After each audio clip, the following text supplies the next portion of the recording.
बिस्मिल्लाहिर्रहमानिर्रहीम। अस्सलाम वालेकुम माय यूट्यूब फैमिली, कैसे आप सब। उम्मीद करती हूँ कि सब खैरियत से होंगे। आज मैं आपके लिए बहुत ही आसान और बहुत ही सस्ती और बजट फ्रेंडली सी ये रेसिपी लेके आई हूँ। अगर आपके पास आलू और आटा है तो आप ये मज़ेदार सी ये रेसिपी बना कर तैयार कर सकते हैं। रमज़ान आने वाला है तो ये सस्ती और आसान सी ये रेसिपी आप बनाएँ और इंजॉय करें। तो यहाँ पर मैंने 2 लार्ज साइज़ के आलू ले लिए हैं, जिनको मैंने बॉयल कर लिया और बॉयल करके छील लेना है और इस तरह आपने मैश कर लेना है। चाहें तो आप ग्रेट भी कर सकते हैं। मकसद हमारा बस यही है कि इसमें गुठलियाँ नहीं होनी चाहिए। अच्छी तरह आपने इनको मैश कर लेना। आप एक पैन ले लेंगे और 1 टेबलस्पून इसमें कुकिंग ऑयल शामिल करेंगे। ऑयल आपने ज़्यादा नहीं लेना और 1 टीस्पून इसमें आपने साबुत ज़ीरा शामिल कर देना। ज़ीरा आपने थोड़ा सा फ्राई करना। जब ये थोड़ा सा क्रैकल होने शुरू हो जाए तो आपने 2 हरी मिर्चें इस तरह बारीक काट के या आपने चॉप करके इस तरह इसमें शामिल कर देनी है। बस इनका कलर आपने चेंज नहीं करना, बल्कि हल्का सा आपने इसको 1 मिनट तक इसको फ्राई करना है। और उसी के साथ आपने एक छोटे साइज़ की गाजर शामिल कर देनी है।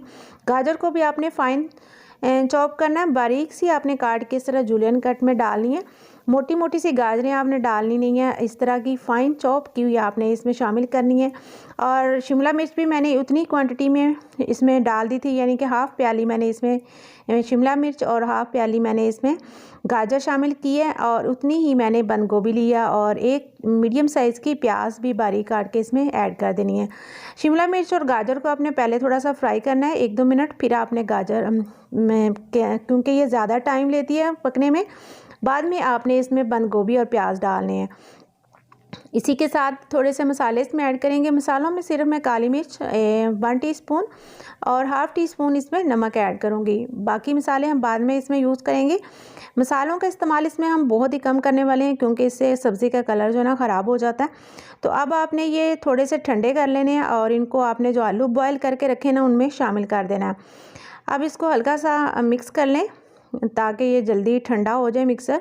गरम गरम में आपने बाकी मसाले जो ना वो ऐड नहीं करें, ये थोड़ा सा ठंडा हो जाए फिर आपने इसमें शामिल करने। यहाँ पे मैंने 1 टीस्पून ले ली है कुटी हुई लाल मिर्च, 1 टीस्पून इसमें धनिया पाउडर, हाफ़ टीस्पून इसमें मैंने ज़ीरा पाउडर शामिल किया है और हाफ़ टीस्पून इसमें नमक शामिल किया है। नमक आपने कम यूज़ करना है, क्योंकि नमक हमने सब्जियों में भी पहले डाल लिया था। स्पाइसेस आप अपनी मर्ज़ी से कम या ज़्यादा कर सकते हैं। अब आपने इनको अच्छी तरह मिक्स कर लेना है। तमाम सब्जियां जो हैं आलूओं के साथ अच्छी तरह मिक्स हो जाएं। यहाँ पे मैंने इनको अच्छी तरह मिक्स कर लिया, ये देख सकते हैं आप। अच्छी तरह ये बाइंड हो गया है, एक यकजान हो गई हैं सब्जियां और आलू। अब आपने करना क्या है, ये 2 टेबलस्पून के करीब आपने इसमें मिक्सचर ले लेना। ये अगर आप एक मुट्ठी में बनाएं, ये छोटे लड्डू जितना इसका साइज़ जो है ना होगा। तो आप अपनी पसंद के मुताबिक कोई भी शेप इसको दे सकते हैं। मैंने इस तरह इसको राउंड बना के थोड़ा सा मोटे साइज़ का इसको बनाया है। ये देखने में भी बहुत ही अच्छा लगता है और बहुत ही अच्छी इसकी लुक आती है। तो इस तरीके से मैंने ये सारे जो है ना बना लिए। ये तकरीबन 12 मैंने बना ली है कटलेट्स। तो अब आपने ले लेना है हाफ़ कप गंदम का आटा। यहाँ पे मैं गंदम का आटा यूज़ कर रही हूँ, आप चाहें तो मैदा भी यूज़ कर सकते हैं। इसको आपने छान के इस्तेमाल करना है। अब आपने पानी ले लेना है सिंपल, और उसके साथ आपने थोड़ा थोड़ा इसको डालते हुए अच्छी तरह मिक्स कर लेना। ध्यान रहे कि आपने पानी एकदम इकट्ठा नहीं डालना, थोड़ा थोड़ा करके डालते जाएं और मिक्स करते जाएं। एकदम इकट्ठा डालेंगे तो इसमें गुठलियाँ बन जाएंगी और आपको आइडिया नहीं होगा कि ये कितना पतला रखना है। इस तरीके से आपने इसको मिक्स कर लेना और इसके अंदर हम थोड़े स्पाइसेस ऐड करेंगे ताकि ये मिक्सर जो ना फीका सा ना लगे। यहाँ पे मैंने क्रश चिली ले ली है और थोड़ा सा इसमें नमक ऐड करेंगे और हाफ़ टीस्पून मैं इसमें कलौंजी शामिल कर रही हूँ और यहाँ पे सफ़ेद तिल इसमें शामिल कर रही हूँ। कलवंजी और सफ़ेद तिल डालने से ना सिर्फ इसका टेस्ट बहुत अच्छा हो जाता है, बल्कि ये क्रंची क्रंची जो जब ये खाने में बहुत ही मज़े के लगते हैं। तो आपने ये ज़रूर ऐड करने हैं। अब आपने इसके अंदर थोड़ा सा हरा धनिया शामिल कर देना और अगर चाहें तो आप इसमें हल्दी भी थोड़ी यूज़ कर सकते हैं और इसको दोबारा से मिक्स कर लें। यहाँ पे मैंने ऑयल जो है ना वो प्री हीट होने के लिए रख दिया था। अब आपने बैटर को इतना आपने पतला रखना है ये देखें एक चम्मच मैं इसमें डाल रही हूँ तो ये अच्छे से कोट हो रहा है। आपने बहुत ज़्यादा इसको थिक नहीं रखना, वरना ये अंदर से कच्चा रहेगा, क्रिस्पी नहीं होगा। और ना ही बहुत पतला रखना है कि ये बैटर इस पर टिके ही ना और ये जो है ना क्रिस्पी बने ही ना। तो बस आपने इस चीज़ का ध्यान रखना है। बस यहाँ पे मैंने अच्छी तरह इसको डिप कर लिया था। अब ऑयल जो है मैंने पहले ही प्रीहीट कर लिया था, अच्छी तरह गर्म है। और फिर आपने इसमें ये शामिल करते जाना है और फ्लेम आपने मीडियम रखनी है। इनको फ्राई करने में एक साइड में 2 मिनट कम से कम लगेंगे।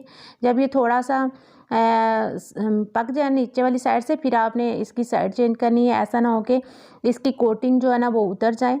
तो इसको 5-6 मिनट लगेंगे मैक्सिमम फ्राई करने में। और फ्लेम आपने मीडियम रखनी है, फ्लेम हाई पे आपने नहीं पकाना, वरना ये अंदर से कच्चे रहेंगे और ऊपर से ये डार्क कलर के हो जाएंगे। बहुत ही मज़े के ये स्नैक्स जो है ना तैयार हो गए हैं। यकीन मानिए अगर आपने ये स्नैक्स बना लिए ना तो आपको समोसे, कचौरियाँ और ये रमज़ान में जो आप पकौड़े वगैरह खाते हैं वो सब इसके सामने आपको लगेंगे कि हमने ये पहले क्यों नहीं ट्राई किया। तो बहुत ही मज़े की ये रेसिपी बनती है और यकीन मानिए कि बजट फ्रेंडली भी है, बहुत ही सस्ती और आसान, कम मेहनत में अगर आप कुछ खाना चाहते हैं फटाफट बन जाए तो आप ये रेसिपी ज़रूर ट्राई कीजिएगा और अपना फीडबैक ज़रूर दीजिएगा कि आपको ये कैसी लगी। और ये अंदर से बहुत ही सॉफ्ट और ऊपर से बहुत ही क्रिस्पी बन के तैयार होते हैं। आप इसको केचप के साथ लें या आप इसको रायते के साथ, दोनों के साथ ये बहुत ही मज़े का लगता है। तो आपने अपने फ्रेंड्स एंड फैमिली को ज़रूर उसमें शेयर करना है ताकि ये सब लोग इसको बनाएं और इन्जॉय करें मेरी ये रेसिपी इस रमज़ान में। अगर आपको मेरी ये वीडियो अच्छी लगी हो तो लाइक और शेयर ज़रूर कर दीजिएगा और अगर आप मेरे चैनल पे नए हैं तो चैनल को सब्सक्राइब करना मत भूलिएगा। मिलते हैं नेक्स्ट वीडियो में, तब तक के लिए अल्लाह हाफिज़। दुआ में याद रखिएगा।